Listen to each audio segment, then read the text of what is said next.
Jabiri lahir pada tanggal 27 Desember tahun 1935. Ia dikenal sebagai seorang intelektual yang menghabiskan masa studinya hingga tingkatan doktoral di Universitas Muhammad V Rabat, Maroko, pada tahun 1970. Selama menempuh masa studi, Jabiri ikut menceburkan diri dalam berbagai aktivitas politik. Proyek kritik nalar Arab yang digagas oleh Al-Jabiri dilatar belakangi oleh kegelisahan dan keprihatinan atas kegagalan kebangkitan Islam pasca persinggungannya dengan kolonialisme Barat sejak abad ke-19. Pembaruan pemikiran yang diharapkan mampu membangkitkan peradaban Islam tidak kunjung datang. Dunia Arab bahkan semakin dikagetkan dengan kekalahan perang melawan Israel pada tahun 1948 dan 1967. Kenyataan ini mendorong beberapa intelektual Arab, termasuk Al-Jabiri, merencanakan model pengembangan untuk mewujudkan kembali ambisi kebangkitan Islam di masa yang akan datang. Sebelum menyelesaikan doktornya, ia mengajar filsafat di sebuah SMA, persis seperti tradisi pendidikan Perancis. Ia sempat membuat 2 buku ajar mengenai pemikiran Islam dan filsafat yang banyak diacu hingga awal 1970-an.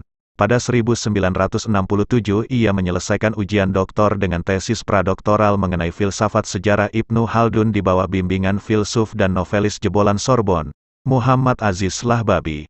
Ujian doktoralnya masih tentang Ibnu Khaldun, dibimbing Najib Baladi dan selesai pada 1970.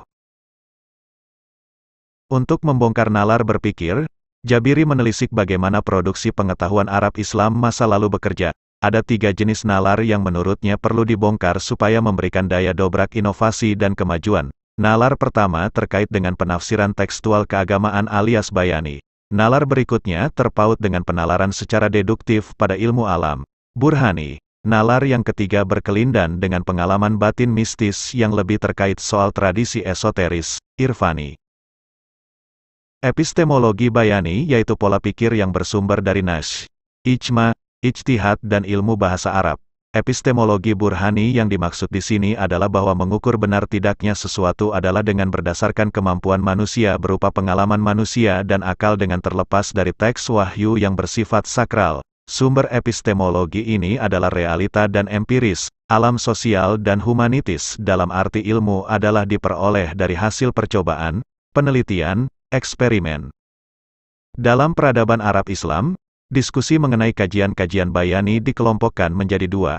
Pertama, terkait dengan aturan dalam menafsirkan wacana, dan kedua terkait dengan syarat memproduksi wacana. Tradisi untuk menafsirkan wacana sudah muncul sejak zaman Rasulullah, yaitu ketika para sahabat meminta penjelasan tentang makna lafaz atau ungkapan yang terdapat di dalam Al-Quran, atau minimal sejak masa Khulafaur Rasyidin di mana banyak umat Islam bertanya kepada para sahabat tentang kejelasan makna ayat atau kata yang terdapat dalam Al-Quran. Nalar bayani didasarkan pada gambaran retorika tata bahasa Arab, dan warisan sastra yang berasal dari zaman pra-Islam. Hal ini diterapkan dalam filologi dan linguistik, tafsir Quran, pemikiran hukum atau fikih dan teologi atau kalam. Menunjuk kembali ke studi sejarah, Al-Jabiri berpendapat bahwa pemikiran bayani telah akhirnya menang melalui karya ahli tata bahasa, ahli hukum dan teolog. Epistemologi irfani dipakai untuk menunjukkan satu proses bernalar yang mendasarkan diri pada ilham dan kasyaf sebagai sumber pengetahuan. Pengetahuan tentang irfani tidak diperoleh berdasarkan analisis teks tetapi dengan hati nurani, di mana dengan kesucian hati diharapkan Tuhan akan melimpahkan pengetahuan langsung kepadanya.